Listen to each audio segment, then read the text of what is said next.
So we're going to get started. My intention for today's live was to go through the chakras based on my referencing and love of this great book by Anodea Judith, Eastern Body, Western Mind. So we won't have time to go through all 7 chakras in the way that I have sort of outlined this time together, and I'm not going to even rush through the first 3, which I'm hoping we get through, but if we don't, I will just carry on the next time I go live, and these are recorded, which is awesome. So if you want to journal today to answer some of the questions I put forth, you can, or you can always listen to this later and write in your journal later. So as I said, I wanted to go through the chakras today with reference to Anodea Judith's book. And what I really love about her book is she looks at the esoteric chakras from the Eastern perspective and blends it into her understanding of psychology from a Western point of view and developmental theories from a Western point of view. So we'll look at the lower chakras, which are they're connected to our physical and emotional development and identity. So they start at the base, so you think of in utero, and move up into the 3rd chakra. And the lower chakras are what form our identity, our ego identity, our sense of belonging, of tribe, of like finding our people, finding our right livelihood, of being able to be really grounded and comfortable here in our body and being. So all of the chakras have different physical attributes that we'll go through, emotional attributes, and it's important that we just remember that the chakra system is an energy system. And like all the systems of yoga, we want the energy system to be balanced. So when a chakra, this vortex of energy, so there's chakras apparently all over the body, but the chakra system is defined through the 7 main chakras that go along the spinal column. So an imbalanced chakra can be either too much energy or not enough energy. And too much energy or not enough energy is the way that we cope with stresses, traumas, negative experiences that happen in our lives from the moment of conception until adulthood. So what can happen with this way of coping, these coping strategies, is excessive coping strategies is it's like you're more focused on fear and stress. Qualities that can develop are worry, or not qualities, sorry, coping strategies, worry, chronic tension, so like an overly contracted or toned body, compulsive behavior. So the excessive coping strategies are patterns of overcompensation, and then deficient coping strategies, so not enough energy, result in maybe being unreliable, a more undertoned body, patterns of avoidance. Strategies, both of these strategies are basically restricting the flow of energy that moves through the body. So again, we go back to this understanding of the chakras being these swirling vortexes of energy, and we want that energy to be balanced. We don't want too much, and we don't want too little. So we will just keep that in mind as we go through. Hopefully we'll get through the lower chakras, the first 3 chakras. So the first chakra, Muladhara, is our root chakra. The element that it's connected to is earth. And the developmental period for this chakra is from conception to a year after birth. So the focus, the developmental tasks during this time are physical growth and motor skills. So the purpose of this chakra is to set the foundation for our lives, for our being, and for the other 6 chakras. Within each chakra, Anodea Judith highlights, she calls it a demon. So it's a quality that we could wrestle with if this chakra isn't balanced. And the demon for our root chakra is fear. The basic right for this chakra is the right to be here. So balance characteristics of the first chakra: vitality, well-grounded, comfortable in your body, a sense of trust in the world, so trust in yourself, trust in others, feeling of safety and security, and the right, we call it the right livelihood, that you find a way to economically feed your soul and to provide you with a comfortable lifestyle, which, I mean, it's pretty, we're pretty privileged here in the West to have that even ability to right livelihood. Some traumas and abuses that can send the first chakra out of balance: birth trauma, even conception trauma. Thinking about the state of the mother when she's conceiving and when she's pregnant, all have an effect on our early development.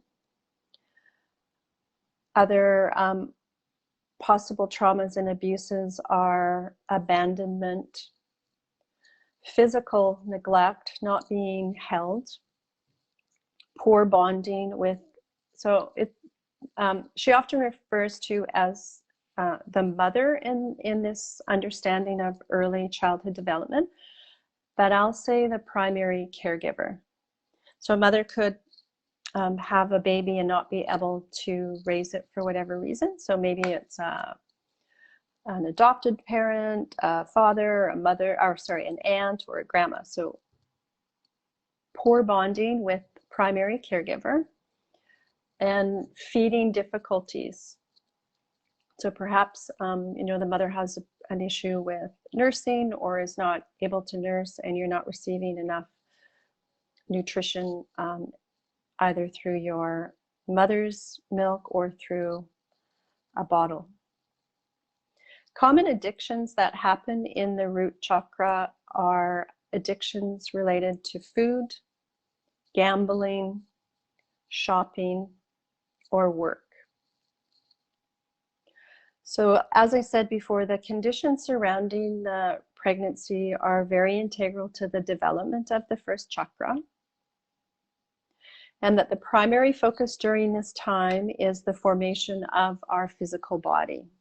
So we're completely dependent on the primary caregiver for survival. And the first many months of our life, we're unconscious in a way. We're fused. We're not separate from our primary caregiver. We don't understand that there's a big world out there. The infant's developmental task is to learn how to operate the body. So how to suck, how to eat, how to digest, how to grab things, how to sit, how to crawl, eventually to stand, to walk, and to manipulate objects. And awareness at this state is completely focused on survival and physical comfort. So as you know or may know, if you've ever been around babies, they're very good at communicating when they're not happy or when they're happy, without language. So no language at this point. So when these needs are met, it anchors the spirit and the child feels safe and welcome in the world. Successful progress through this stage gives us a sense of hope and affirms our right to be here and our right to have. So we'll go through, I'm going to put my glasses on so I don't have to strain my eyes. So an imbalanced first chakra, if it's deficient, if there's not enough energy, this first chakra can result in it being sort of sloppy and unformed. And neglect or rejection during these early stages of life often result in this kind of deficiency. So it'll show up in the body as a contraction, being hunched over, and maybe like sort of propping yourself up, arms pulled across the body. It can show up as either poor muscle tone or like overly toned. Poor circulation, and sort of an overall look of being undernourished.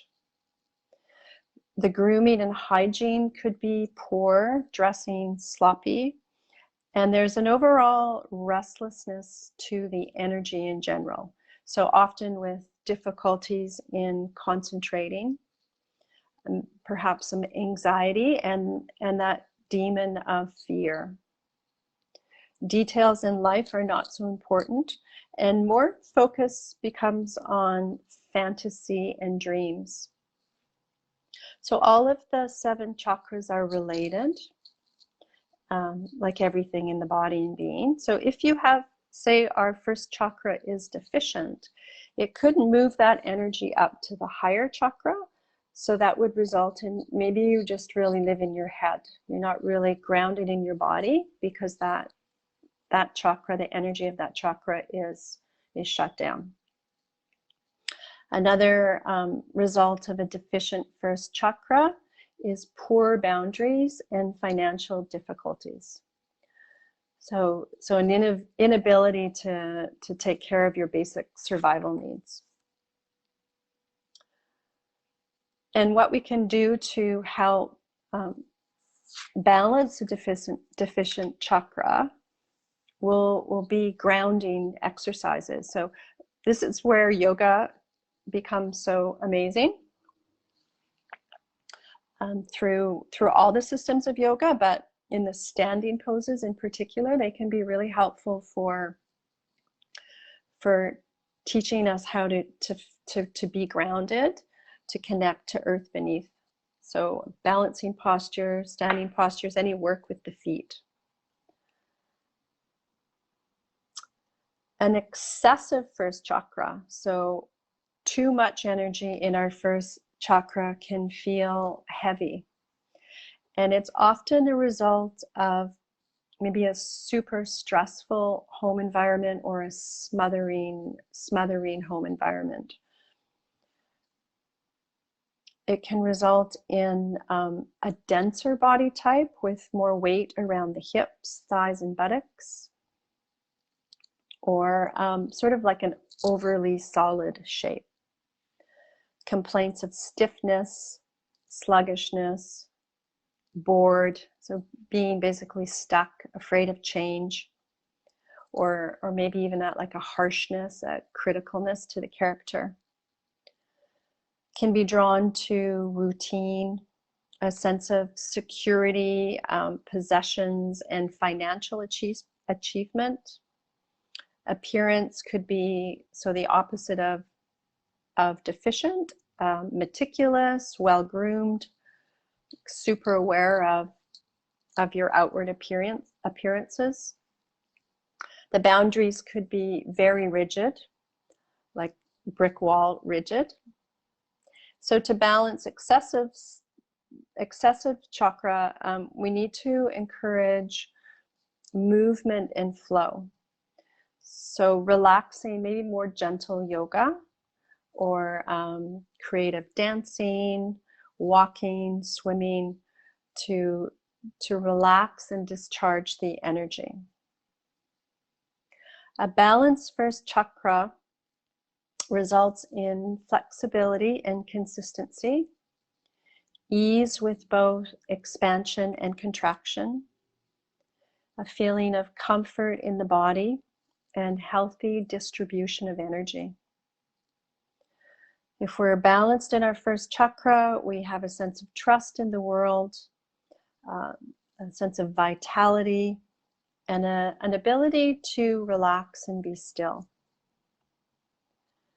So the questions that I thought may be helpful to help you think about your own experience of this chakra.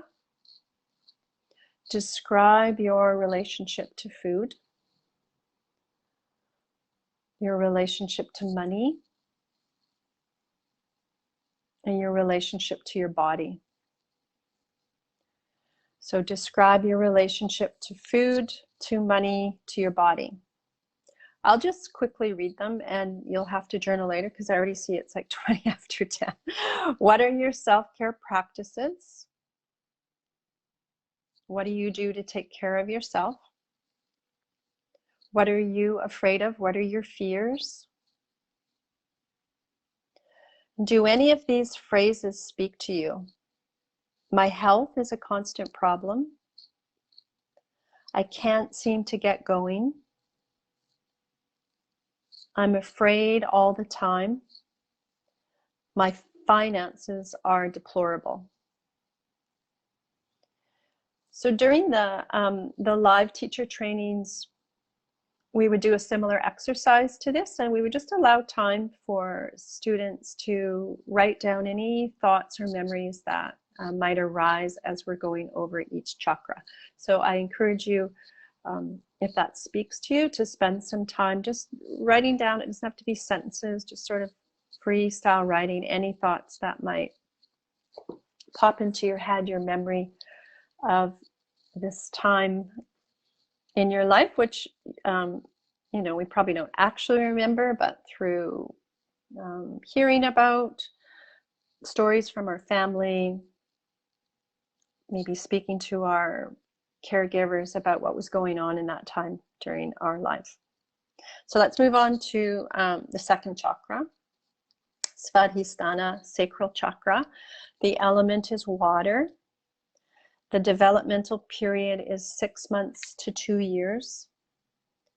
The tasks, the developmental tasks, is sensate exploration of the world. So our senses are really developed during this phase.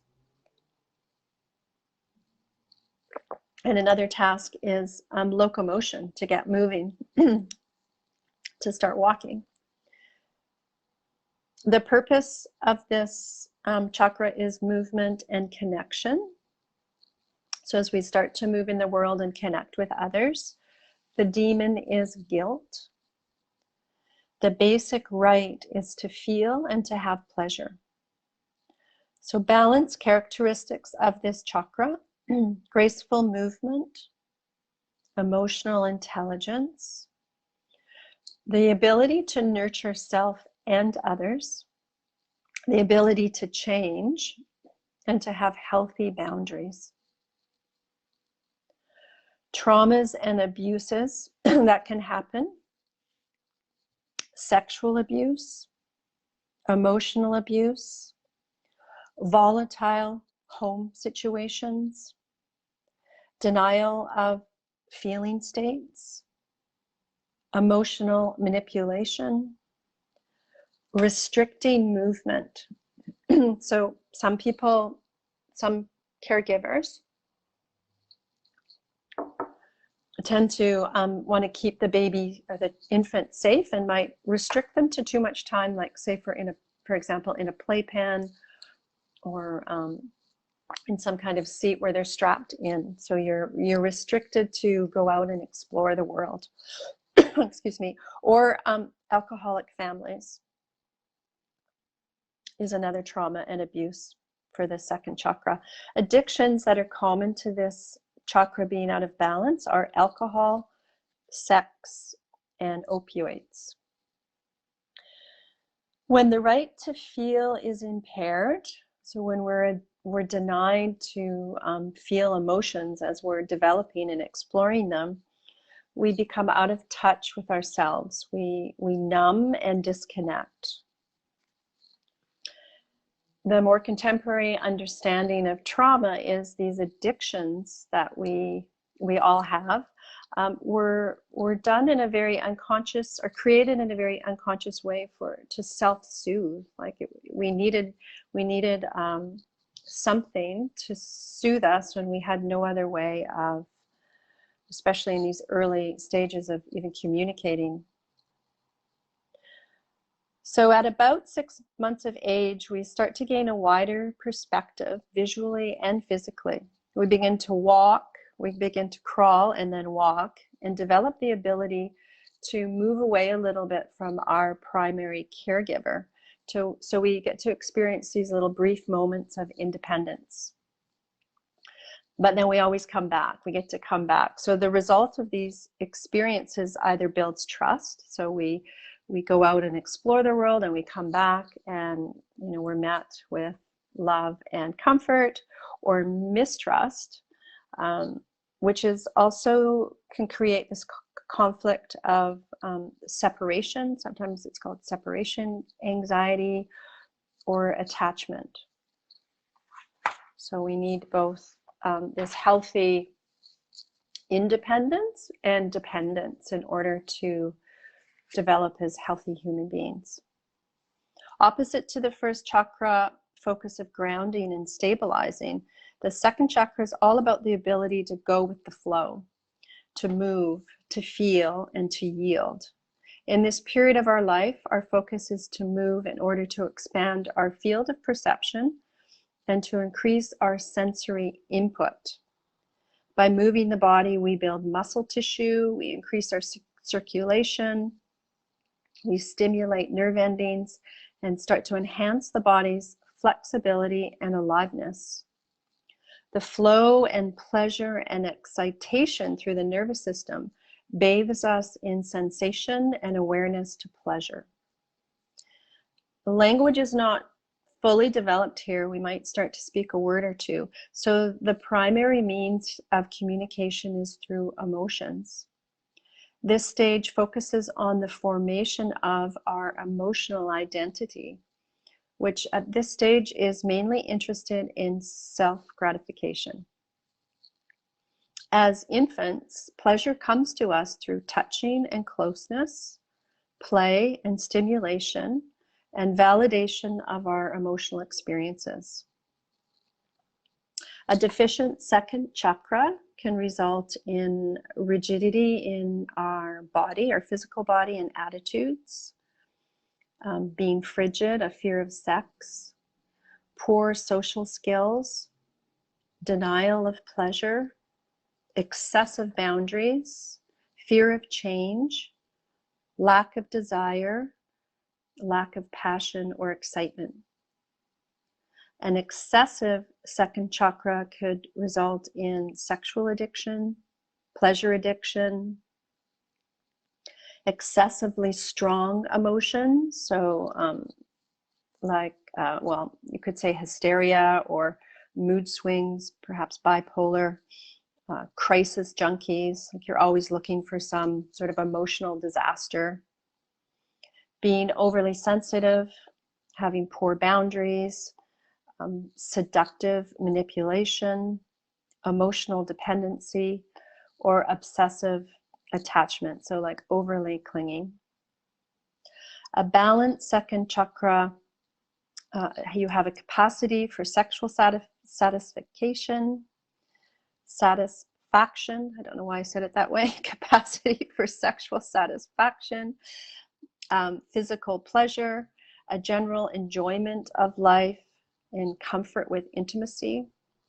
I would also say comfort with your own body, the ability to accept movement and change gracefully. There is a steadfastness in emotional states, so you're not easily riled up, and the ability to nurture yourself and others, but still maintaining healthy sexual and emotional boundaries. Some ways to balance second chakra is movement therapies, inner child work, and boundary work. So to journal, what was the relationship to pleasure in your family home?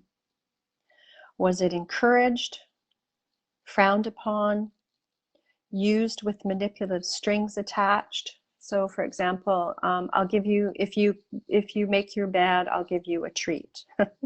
I'll give you some candy. What are some ways you allow pleasure into your present life? Does work and play, self-discipline and pleasure have balance in your life? Do you ever feel guilty for wanting pleasure or ashamed of having it? And then again, any thoughts that might come to you about this time in your life, this very, very early time in your life of infancy. Again, you might not have really conscious memories, but I think it's always interesting to, I've had some interesting conversations with my older siblings or my parents about what was going on for them during this time in my life. And yeah, I don't want to get too much more into it than that. So we're pretty much out of time. We only got through the second chakras. I will come back the next time and continue. If you have any questions right now, I can answer, or you can always Facebook message them. I'm happy to answer. Again, the book that I was referencing was Eastern Body, Western Mind by Anodea Judith, who's she's written lots of wonderful books on the chakras. I mean, we are energy beings, and to balance our energy is really vital to be